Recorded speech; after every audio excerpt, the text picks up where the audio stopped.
சடனா ஒரு காக்கா கீழே விழுந்து இறந்துரும். காக்காவை தொட்டு பார்த்தோன்னே சாமியாருக்கு என்னென்ன பிரச்சனை இந்த ஊர்ல போயிட்டு இருக்கு அப்படின்னு சொல்லிட்டு புரிஞ்சிடும். ஊர் தலைவர் சொல்றாரு, இங்க ஆல்ரெடி 2 பேர் இறந்துட்டாங்க அப்படின்னு சொல்றாரு. அதுக்கு அந்த சாமியார் சொல்றாரு, 2 பேர் இல்ல, மொத்தமா 4 பேர் இறந்திருக்காங்க, இன்னும் 2 பேர் யாருன்னு சொல்லி கண்டுபிடிங்க அப்படின்னு சொல்றாங்க. கண்டுபிடிக்கிறதுக்காக ஹீரோ காட்டுக்குள்ள போறாரு. ஒரு இடத்துல மட்டும் ரொம்ப கெட்ட வாடை ஒன்று வருது.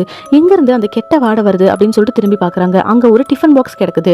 அது பக்கத்தில் ஒரு தண்ணிக்குள்ளே ஏதோ ஒன்று மின்ற மாதிரி தெரியுது. என்னது அப்படின்னு சொல்லிட்டு எடுத்து பார்த்தா அது பால்காரரோட சைக்கிள் தான். அப்போது பால்காரர் இந்த இடத்துக்கு வந்திருக்காரு. எதையோ பார்த்து பயந்து தான் அவர் கீழே விழுந்திருக்காரு அப்படின்னு கன்ஃபார்ம் பண்ணுறாங்க.